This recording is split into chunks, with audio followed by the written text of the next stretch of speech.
In this video, I want to address the following. A lot of believers face this struggle.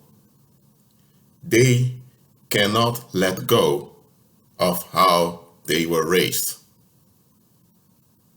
I don't say raised by their parents, because you're not just raised by your parents. Your parents are part of a community.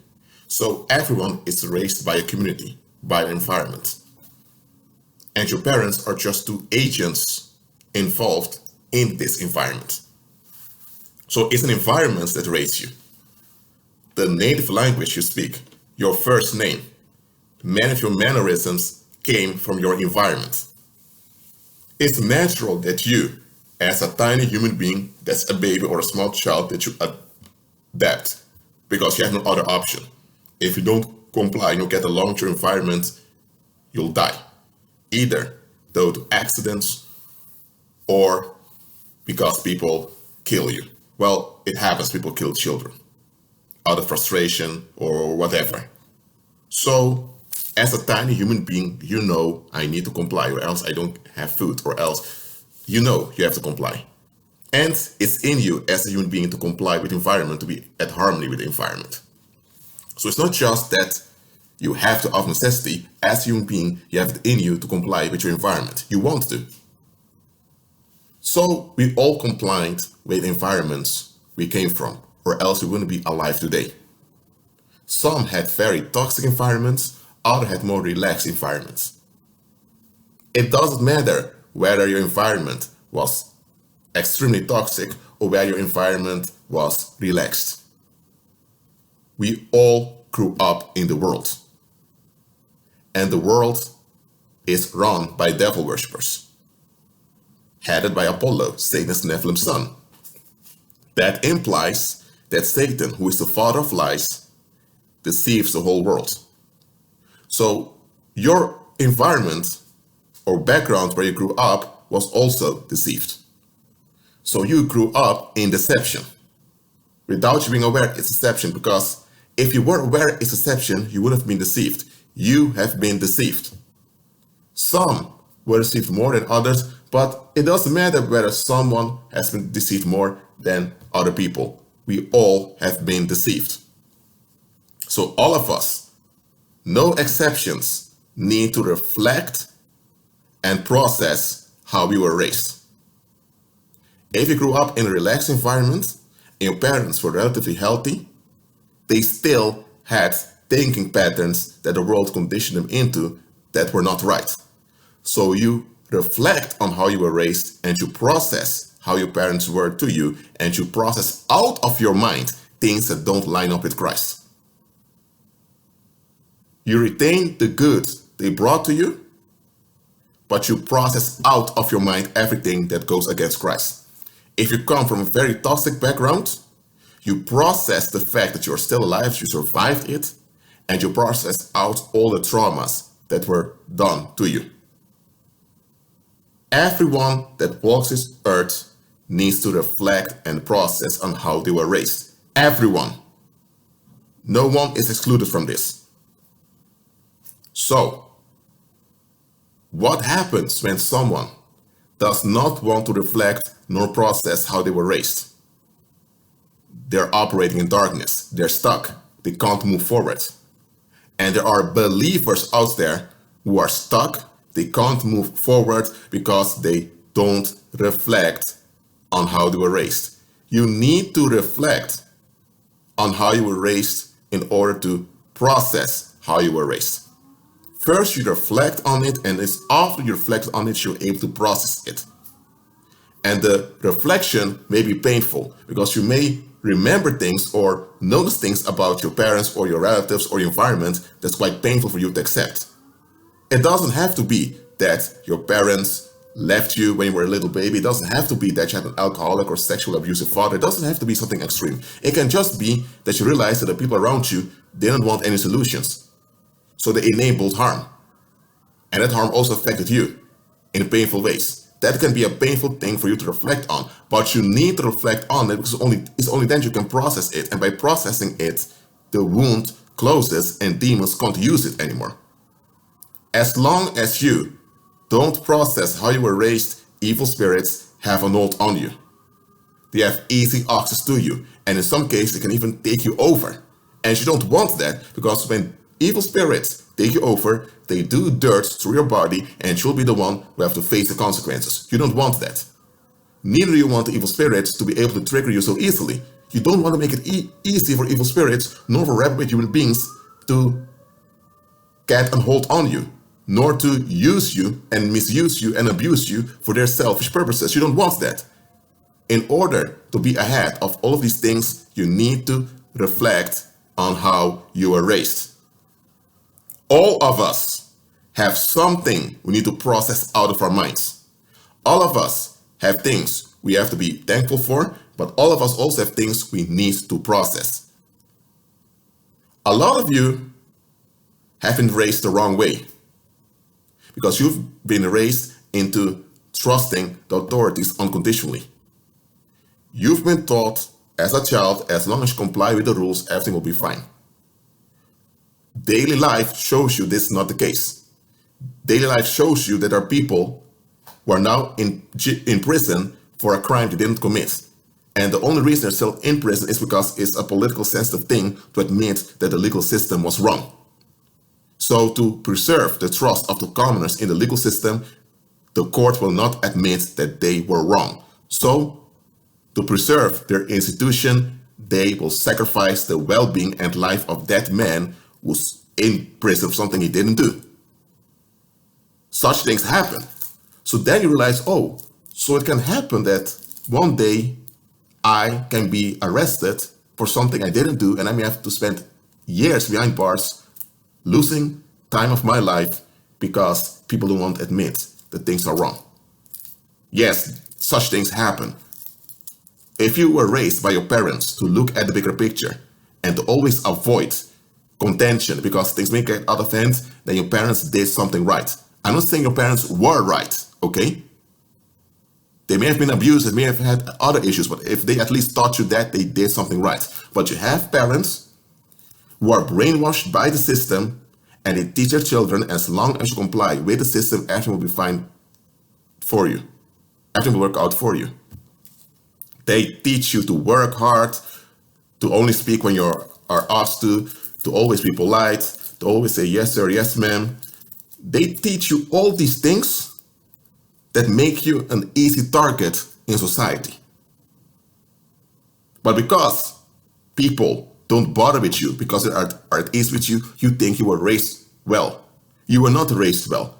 You have been deformed into being an easy target for predators. And it's because you are an easy target that you're often left alone. So the ease you experience in your daily life is not because you were raised well, it is because you are a convenient target for society. Anytime they need someone to blame and to destroy, they can access you and use you. That's why they are fond with you. That's why they're fond of you, I mean.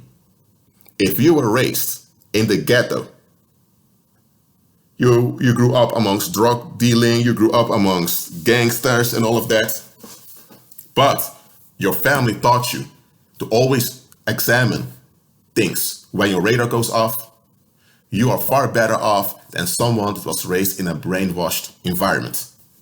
Many people, including believers, grew up in a brainwashed environment. And they're still holding on to the brainwashing of their environment. I mean, the environment they grew up in. And because of this, they cannot move on. Because there's one thing you need to understand. A hoax is a hoax. A lie is a lie. A scam is a scam. It doesn't matter how you turn it. It's a scam. It's not true. You've been lied to because someone wanted to have a hold on you. That's why people lie. That's why evil spirits lie. Because they want an advantage over you they shouldn't have. And they know very well they wouldn't be able to get this advantage over you to exploit you if they were transparent about what they wanted to do. An example, you may have a player, as they call it in the streets, a guy that uses women for sex. And he, when he meets a target, he love bombs her, He says to her that he's in love, he wants to spend the rest of his life with her, he buys her roses and all of that. He love bombs her, and after he had sex with her a couple of times, he dumps her. And then she finds out he's with someone else. And then someone else also finds out he's with someone else again. What's going on here? That player knew that if he was completely transparent with what he wanted to do, it wouldn't work. So he had to scam the targets into believing something that was never, that would never happen. So he had to future fake something in order to get a hold on the women he was using for sex. It also happens the other way around. There are women using men for sex, but just so you know, such things happen. For example, if you have a scam artist that wants to rob your savings account, he first needs to get access to your savings account, or he needs to get access to your financial data. He can't just come to you and say, dude, I know you have a savings account with money. Don't ask me how I found out, but I want all your money because I want to spend it on gambling, smoking weed, and having an easy, relaxed existence. What would you do? You would tell him, get out of here. I don't know you. How did you find out I had money on my savings account? You would report him to the police. So the scam artist will hide his true intention, but he will future fake something. He will come with some product or with some service that's relevant to you, but the outcome will always disappoint. And while you're disappointed by the outcome, he's now robbing your savings account. Scam artists who use black magic will often reveal onto you what they are going to do to you, but they will reveal it in such a covert way that it's obvious that they're planning to do something to you. So you pick this up at the same time, because it's done in a covert way, in the form of a joke or in the form of a suggestion, you don't process it properly. And by doing this, they have now involved you in what they're about to do to you. And that's how you become complicit, or you get into compliance with the black magic that works against you. You have given unconscious consent to what they're about to do to you. It isn't conscious consent. You said, okay, just rob my savings account. You didn't say that. Of course you don't want that. But unconsciously, you agreed with what they want to do because they suggested it onto you. And because you didn't capture the suggestion and you didn't counter the suggestion, you now are in agreement with that suggestion. So that's how many of us, or you can say all of us, were raised also. Because remember, you're raised by the world. And the world runs on deception. The world runs on narcissistic supply. So you do the math. You grew up in a world, whether you have Christian parents or not, doesn't matter. You grew up in the world, and the world is run by devil worshippers who worship the father of lies. So that means that the world is run by lies, where people get narcissistic relief at someone else's expense. So how can you be raised by such a world and you think you have nothing to reflect on and nothing to process? Get out of here. Get real. You cannot bring forth Christ-centered fruit with a satanic program. Let me repeat that. You cannot bring forth Christ-centered fruit. That means biblical abundance, supernatural health, overcoming life's difficulties. You can't bring forth Christ-centered fruit if you are running on a satanic program. The satanic program needs to go so that there is space in your head to operate in agreement with Christ. Because any satanic program intends to keep you away from walking in the power of the Holy Spirit. Because it's in the power of the Holy Spirit that you're able to bring forth Christ-centered fruit. It's in the power of the Holy Spirit that there's absolute safety on your behalf. It's there that you have victory. It's there that you overcome the tribulation and the violence of the world. So the enemy wants you trapped in his violence so that you're vulnerable to be blackmailed. So the enemy needs to scam you in one of his satanic programs to prevent you from walking by faith.